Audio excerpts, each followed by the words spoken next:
Okay, we are rolling. This is the new potential set for Sam's Sidequest manga videos. Tell me what y'all think of the backdrop, the angle. It's all in the works right now. But you know what shirt I'm rocking, so you know what time it is. Yes, it is the RightStuf unboxing slash haul. It's not that big of a haul, so I'm mainly just calling it an unboxing, and I have read most of it. Actually, I've read all of it, but I'm unboxing the physical books for the first time right now. So let's get into it. So starting off the RightStuf unboxing, we have Chainsaw Man Volume 5, and I gotta say I really love the cover for this volume specifically. I really love the use of colors in this volume, and also just the shot of Denji versus the samurai demon and just that angle. I think it looks really sick. Chainsaw Man, that is the most recent volume that is out and it's up to date. I gotta say, I am a huge fan of Chainsaw Man. I finished the series. I do plan on doing a review in the future because I finished it pretty recently. But if I'm being honest, this is the first volume that took the series for me from good to really great. A lot of things change in this volume. We get to see a great action scene between Denji and the samurai demon. We're introduced to a new character, Rize. She's one of my favorite characters in the series. She plays a really great role, adds an awesome dynamic to Denji's character, and I really liked her character, and we get an introduction to her. And we also get to see some sick action from Aki, who's a great character, and some more character development for him. Up to this point, this is easily my favorite volume of Chainsaw Man, and if you've read up to Volume 4, and you don't really like it that much, or you are liking it, but you don't understand the hype that the series has, I highly recommend give this volume a chance, Volume 5. And if you still don't like it after that point, I don't think it's for you, but this is easily one of my favorite volumes of shonen I read in a long time. And it's really what turns the notch up for Chainsaw Man for me. And then after this point, after this volume, it's just all uphill. It gets insane. The action, the plot. From this point on, from the story, Chainsaw Man is one of my favorite series, and this volume is no exception. Next up, we have Solo Leveling Volume 1. Yeah, the first volume of Solo Leveling. And I gotta say, for 20 bucks, I feel like this is a great bang for your buck. It's a really hefty volume, but every single one is colored. Every single page is colored, and the art is fantastic. Some of y'all might not know this, but Solo Leveling is one of my favorite series I've read this year, and it's something that I started earlier this year and I'm completely caught up on, so I've read all of the most recent chapters, but I'm really happy to see this in a physical form, and I think it's going to bring a lot of positive attention to manhwa, and I'm hoping a lot of manga fans pick up this volume because this series is top tier for me. I love Jin Woo, the main character. You know, there's nothing that crazy about the storyline itself. And if I were to just explain it to you, it's about a boy, a hunter who's known as the weakest hunter in the world, becoming the strongest. It sounds pretty overdone, a pretty unoriginal story, but it's done in an amazing way. And I think the action and the art are really what carry the story. It's just a cool idea. Jin Woo is like essentially completing quests as if he's in an RPG, like an MMO, but it's his real life, and as he's gaining this experience from these quests, he becomes a super OP hunter. And that's like the main word when I think of Solo Leveling is OP, because the main character is so busted, but it works so well, and it creates some really awesome fight scenes. It's just cool to see a character go from such a wimp to such a badass. Seriously guys, check out Solo Leveling. For 20 bucks, I think this is a really good bang for a buck. Every single panel is colored, like I said, and they pack a lot into this volume, honestly. I'm pretty surprised of how much of the story you get from just one volume.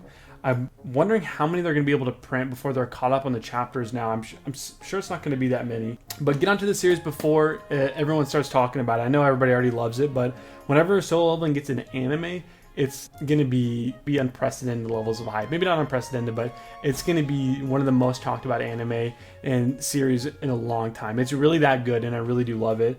Like I said, I'm completely caught up to it, the chapters, and I still plan on picking up all of the physical volumes because I'm that big of a fan. And it's a quick read too, so definitely recommend Solo Leveling. And then the last part of the haul is a whole lot of Grand Blue Dreaming. Some of y'all might know that I had some of these volumes before, and I know I went a little bit over this in my last video, but over the past year I did sell about half of my collection. As you can see, I kept all my favorites, but I ended up selling Grand Blue, quickly one of the series that I missed the most.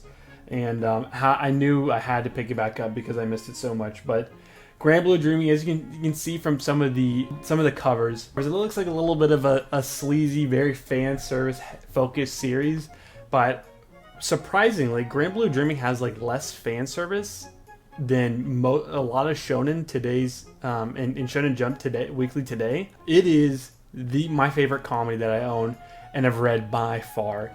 It's almost like a comedy sitcom, you know, similar to like Seinfeld or The Office, where there is a recurring storyline. It's kind of a subtle storyline throughout the entire series, but each chapter, or maybe multiple chapters, are different scenarios or different situations. Kind of like a, you know, comedy like sitcom where you're loosely following the main storyline, seeing relationships build between characters.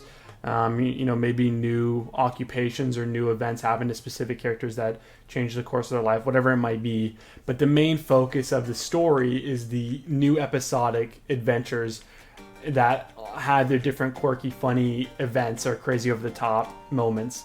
And that's to a T what Grand Blue does so well. If I were to just explain it to you, you know, it focuses on one guy who goes to college and he's really heavy into partying, sucks at his grades. It kind of sounds like a douchey series, but it's really not. Like, the comedy is executed fantastically, and they're really well earned laughs. It's not like cheap, give me like laughs. There's rarely a story or a situation or a chapter that I feel was missed, because especially as I'm going through some of these panels, I remember each of these stories, like whenever they go on a specific trip, or whenever they dress up as maids, or whenever they try and sneak into the festival, or Iori's sister visits and she tries to get him to come back home to take over the inn.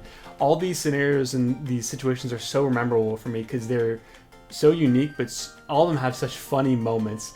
Like, another one is when they're doing a science project for one of their physics classes, and it's the swinging ball theory or whatever it is, you know, gravity, making sure that wherever you drop it, it's not going to go higher. And they strap themselves into where if the weight and momentum goes too far, it's going to nail them in the nuts. And it's such a funny chapter, and that's a lot of the chapters in the series. So I'm saying all this to say, despite the way the covers and maybe even the synopsis might sound, it is a very well thought out and quality series. And I haven't even touched on the art, which is some of the best I've read in manga. The art is so beautiful, especially the scenes where they're diving in the ocean. You get to see a lot of these beautiful panels drawn by the mangaka, and the ocean, the fish, the sea life, and the characters diving looks so beautiful. And then also the flip side of that art is the extremely over the top moments when whatever situation the characters get themselves into, the art style just turns into this super over the top, like, I don't even know how to describe it. Just these extremely, they look like they'd be very violent, tense, but it's mainly just to add on to the comedic effect of like some of these hilarious situations the characters get themselves into. For some reason, this volume 12 has a 18+ warning, and I have read it and I'm not really sure why that's there. There's really nothing that different from the other volumes. They do make jokes about H manga a bit, but they don't like show anything. They're just making jokes about it. So I'm not really sure why that's there, but I've pretty much read everything up except for volume 13. And yeah, it was one I knew that I had to have back in my collection. So it was on sale for the RightStuf birthday sale, so I knew how to grab it, and they shipped it pretty quick. So this is what I got in my RightStuf haul from their birthday sale. I'm probably gonna be buying more from the birthday sale just because it's only been week 1, and there's some more series that I want to add into my collection. But yeah, I loved what I got. I've already pretty much read most of it, and they're great volumes. And from everything here, it's getting the same recommendation. So if you're interested in these series, they're on sale right now. I don't have an affiliate link or anything like that, but I know, my good friends Boogie Snacks, Prom G, they both have affiliate links. So go to their videos if you haven't already, and if you want to buy anything, check out their links because I know it helps them out. So that's going to do it for the unboxing / mini haul. Thanks for hopping in, guys, and I hope y'all have a great rest of your day. Peace out.